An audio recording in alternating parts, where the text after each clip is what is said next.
나무아미타불 관세음보살, 나무아미타불 관세음보살, 나무아미타불 관세음보살. 불자님들, 오늘 아침 눈을 뜨는 순간 어떤 생각이 드셨습니까? 또 하루가 시작되는구나. 또 견뎌야 하는구나. 그런 생각 하지 않으셨습니까? 살다 보면 고통은 늘 우리 곁에 있습니다. 아침에 일어날 때 느끼는 몸의 불편함부터 시작해서 가족 간의 갈등, 경제적 어려움, 건강 문제, 늙어가는 두려움까지 크고 작은 고통들이 마치 그림자처럼 우리를 따라다닙니다. 어떤 분은 이렇게 말씀하십니다. 왜 나만 이렇게 힘들까요? 남들은 다 행복해 보이는데 왜 나만 이렇게 아프고 힘들까요? 법우님들, 그것은 착각입니다. 고통은 특정한 사람에게만 찾아오는 것이 아닙니다. 부처님께서 이미 2500년 전에 말씀하셨습니다. 생로병사, 태어나고 늙고 병들고 죽는 것, 이것이 바로 인간의 본질이라고. 오늘 이 시간 저는 불자님들과 함께 고통의 본질을 들여다보고 그 고통과 어떻게 함께 살아갈 것인가에 대해 이야기하고자 합니다. 부처님의 가르침 4가지를 통해서 말입니다. 힘든 하루하루를 살아가시는 보살님들께 작은 위안이 되기를 간절히 바랍니다. 그럼 시작하겠습니다. 첫 번째로 고통의 본질을 직시하는 것입니다. 부처님께서 깨달음을 얻으신 후 가장 먼저 설하신 법문이 무엇입니까? 사성제입니다. 4가지 성스러운 진리. 그 첫 번째가 바로 고성제, 괴로움에 대한 진리입니다. 부처님께서는 녹야원에서 5비구에게 이렇게 말씀하셨습니다. 삶은 괴로움이다. 태어남도 괴로움이요. 늙음도 괴로움이며 병듦도 괴로움이고 죽음도 괴로움이다. 사랑하는 사람과 헤어지는 것도 괴로움이요. 미워하는 사람을 만나는 것도 괴로움이며 원하는 것을 얻지 못하는 것도 괴로움이다. 간단히 말해서 오치훈이 괴로움이다. 이것이 초전 법륜경에 나오는 부처님의 첫 가르침입니다. 불자님들, 왜 부처님께서는 가장 먼저 고통에 대해 말씀하셨을까요? 그것은 고통을 부정하거나 회피하는 것이 아니라 있는 그대로 직시하라는 뜻입니다. 우리는 흔히 고통을 피하려고만 합니다. 아프면 아프지 않은 척합니다. 힘들면 괜찮은 척합니다. 슬프면 웃으려고 애씁니다. 하지만 법우님들, 그렇게 해서 고통이 사라집니까? 아닙니다. 오히려 더 깊어집니다. 인정하지 않는 고통은 마음 깊은 곳에 쌓여서 독이 됩니다. 어느 날 폭발합니다. 분노로, 우울로, 병으로 나타납니다. 금강경에 이런 구절이 있습니다. 모든 법은 꿈과 같고 환상과 같고 물거품과 같고 그림자와 같으며 이슬과 같고 번개와 같으니 마땅히 이와 같이 보아야 한다. 이 말씀은 무엇입니까? 고통도 실체가 없다는 뜻이 아닙니다. 고통을 있는 그대로 보되 그것에 집착하지 말라는 뜻입니다. 고통이 왔다가 가는 현상임을 알라는 것입니다.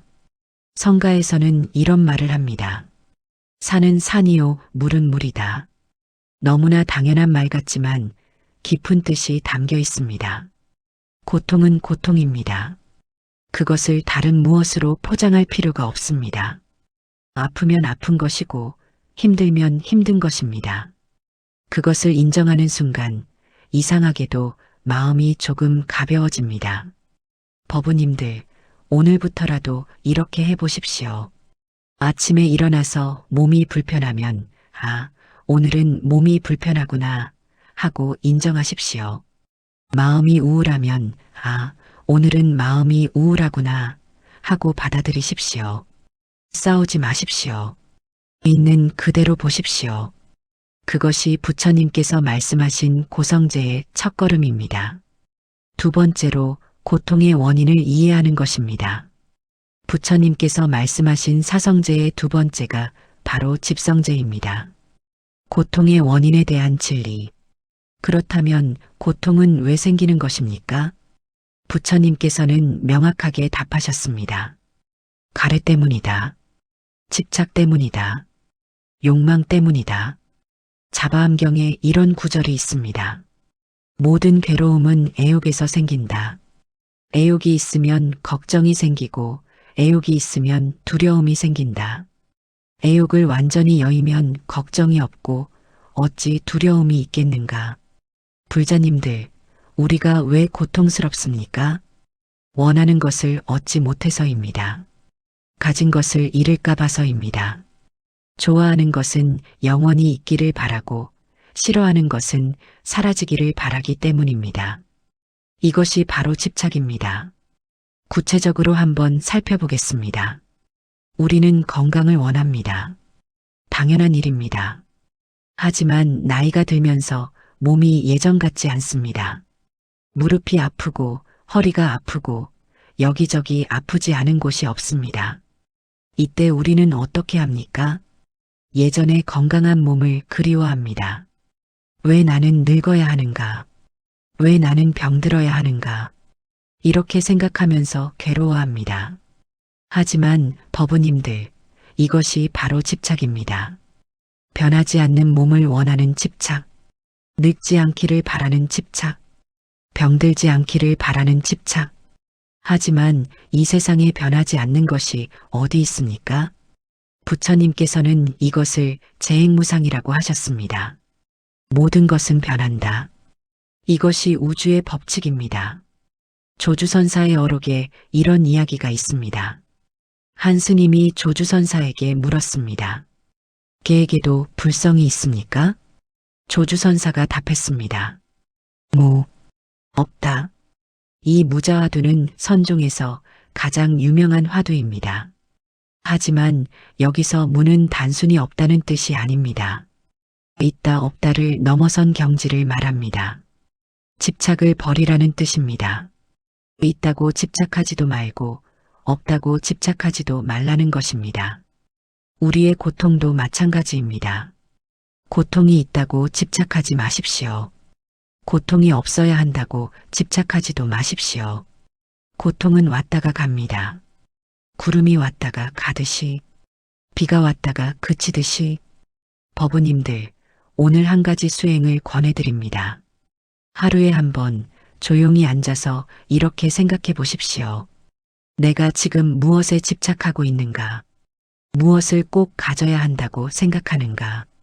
무엇을 잃으면 안 된다고 생각하는가? 그것이 바로 고통의 뿌리입니다. 그것을 알아차리는 것만으로도 큰 수행입니다. 세 번째로 고통의 소멸 가능성을 믿는 것입니다. 사성제의 세 번째는 멸성제입니다. 고통의 소멸에 대한 진리. 불자님들, 여기서 아주 중요한 사실 하나를 말씀드립니다. 부처님께서는 고통이 사라질 수 있다고 하셨습니다. 이것이 바로 불교의 희망입니다. 우리는 영원히 고통받아야 하는 존재가 아닙니다.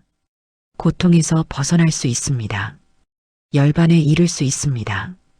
법화경에 이런 비유가 나옵니다.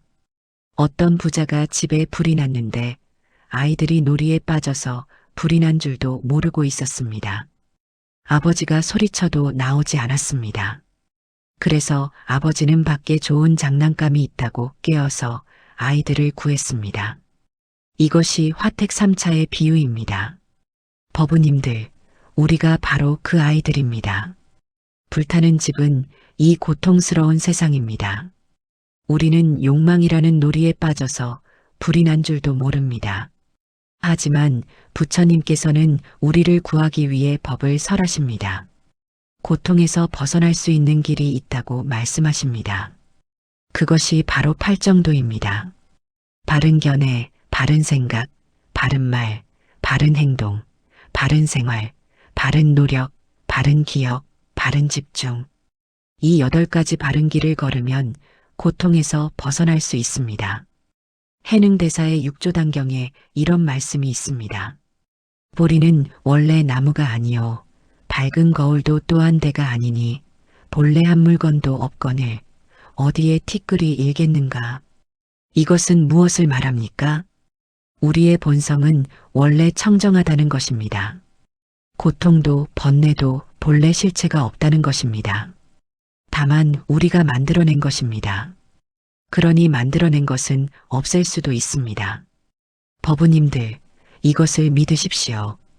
고통은 영원하지 않습니다. 고통은 반드시 끝이 납니다. 아무리 긴 밤도 새벽이 옵니다.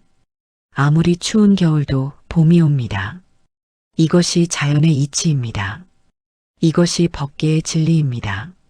구체적인 수행법을 하나 알려드리겠습니다. 아침 저녁으로 이렇게 염불해 보십시오.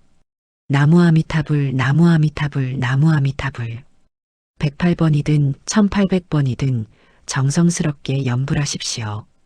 염불하는 동안만큼은 잡념이 사라집니다. 고통도 잠시 잊혀집니다.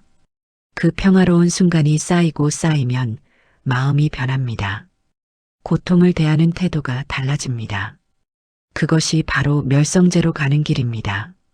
네 번째로 고통과 함께 사는 지혜를 얻는 것입니다. 사성제의 마지막은 도성제입니다. 고통에서 벗어나는 길에 대한 진리.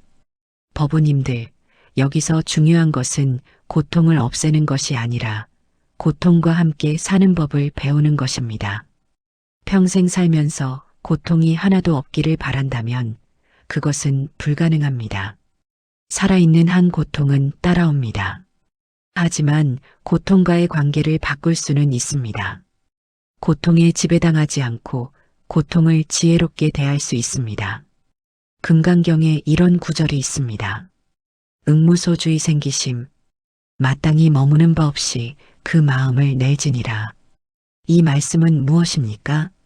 어떤 것에도 집착하지 말고 자유로운 마음을 내라는 것입니다.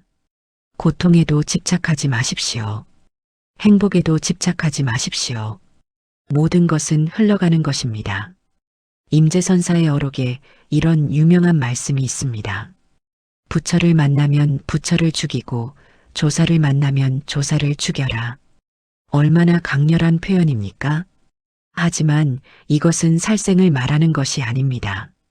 집착을 죽이라는 것입니다. 부처에게도 집착하지 말라는 것입니다. 가르침에도 집착하지 말라는 것입니다. 오직 자유로워지라는 것입니다. 우리도 마찬가지입니다. 고통을 만나면 고통을 죽이십시오. 집착으로서의 고통을 없애십시오. 고통이라는 현상은 있지만 그것에 사로잡히지 마십시오. 구체적으로 어떻게 합니까? 관찰입니다. 위파사나 수행입니다. 몸에 통증이 있으면 그 통증을 관찰하십시오. 통증이 어디서 시작되는지, 어떻게 변하는지, 언제 사라지는지 지켜보십시오. 싸우지 말고, 피하지 말고, 그냥 지켜보십시오. 이상한 일이 일어납니다. 통증이 그대로인데 괴로움이 줄어듭니다. 왜 그렇습니까? 통증과 괴로움이 다르기 때문입니다. 통증은 몸의 현상입니다. 괴로움은 마음의 반응입니다. 마음의 반응을 바꾸면 괴로움이 줄어듭니다. 부처님께서 열반에 드시기 전에 제자들에게 마지막으로 하신 말씀이 있습니다. 대반열반경에 나오는 말씀입니다. 자등명 법등명, 자기를 등불로 삼고 법을 등불로 삼으라. 다른 것에 의지하지 말라. 법우님들, 이 말씀이 무엇입니까? 결국 우리 자신이 우리를 구원한다는 것입니다. 부처님도 스님도 누구도 우리의 고통을 대신 없애줄 수 없습니다. 우리 스스로가 깨달아야 합니다. 우리 스스로가 수행해야 합니다. 우리 스스로가 변해야 합니다. 하지만 그 길을 부처님께서 밝혀주셨습니다. 법이라는 등불로 그 등불을 따라가면 됩니다. 하나씩 하나씩 천천히 가면 됩니다. 서두르지 마십시오. 조급해하지 마십시오. 깨달음은 어느 날 갑자기 오는 것이 아닙니다. 매일매일 작은 수행이 쌓여서 오는 것입니다. 매일 아침 삼배를 올리는 것, 매일 저녁 염불을 하는 것, 매일 화두를 드는 것, 매일 경전을 읽는 것, 이런 작은 수행들이 쌓이고 쌓여서 어느 날 문득 마음이 가벼워집니다. 고통이 예전만큼 무겁지 않습니다. 그것이 바로 도성제의 실천입니다. 법우님들, 여기서 아주 중요한 수행법 하나를 알려드리겠습니다. 자비심 수행입니다. 고통받는 것은 나만이 아닙니다. 이 세상 모든 중생이 고통받고 있습니다. 길거리를 지나가는 저 사람도 고통받고 있습니다. 옆집 이웃도 고통받고 있습니다. 심지어 나를 힘들게 하는 그 사람도 고통받고 있습니다. 이것을 알면 자비심이 생깁니다. 나만 힘든 것이 아니구나. 모두가 힘들구나. 그러니 서로 이해하고 용서해야 하는구나. 이렇게 생각하면 마음이 부드러워집니다. 분노가 사라집니다. 원망이 녹아내립니다. 화엄경에 이런 구절이 있습니다. 일체유심조. 모든 것은 오직 마음이 지어내는 것이다. 세상이 고통스러운 것이 아닙니다. 내 마음이 고통스러운 것입니다. 내 마음이 바뀌면 세상이 바뀝니다. 이것을 믿으십시오. 실천하십시오. 오늘부터라도 작은 변화를 시작하십시오. 아침에 일어나서 부처님께 삼배 올리십시오. 하루 일과를 시작하기 전에 마음을 가다듬으십시오. 잠들기 전에 오늘 하루를 반성하십시오. 잘한 것은 계속하고 잘못한 것은 참회하십시오. 이런 작은 실천들이 쌓이면 어느새 우리는 다른 사람이 되어 있습니다. 고통에 휘둘리지 않는 사람, 고통과 함께 살 줄 아는 사람, 고통을 통해 성장하는 사람, 그것이 바로 수행자의 길입니다. 보살님들, 오늘 제가 말씀드린 내용을 정리하겠습니다. 첫째, 고통의 본질을 직시하십시오. 고통은 삶의 일부입니다. 피할 수 없습니다. 있는 그대로 인정하십시오. 둘째, 고통의 원인을 이해하십시오. 집착이 고통을 만듭니다. 욕망이 괴로움을 낳습니다. 이것을 깨달으십시오. 셋째, 고통의 소멸 가능성을 믿으십시오. 부처님께서 길을 보여주셨습니다. 우리는 고통에서 벗어날 수 있습니다. 희망을 가지십시오. 넷째, 고통과 함께 사는 지혜를 얻으십시오. 매일 작은 수행을 하십시오. 자비심을 키우십시오. 마음을 바꾸십시오. 법우님들, 제 이야기가 조금이라도 도움이 되셨다면 좋아요 버튼을 눌러주시고 댓글로 여러분의 생각을 나눠주십시오. 여러분의 경험담이나 수행담을 듣고 싶습니다. 우리 함께 의지하고 격려하면서 이 험난한 사바세계를 건너갑시다. 구독과 알림 설정도 부탁드립니다. 매주 부처님의 가르침으로 여러분을 찾아뵙겠습니다. 오늘 하루도 부처님의 자비가 여러분과 함께하기를 기도합니다. 모든 중생이 고통에서 벗어나고 모든 중생이 행복하기를 간절히 기원합니다. 나무석가모니불 나무석가모니불 나무석가모니불 나무아미타불 관세음보살. 고맙습니다. 불자님들. 다음 시간에 또 뵙겠습니다. 건강하십시오. 평안하십시오. 행복하십시오.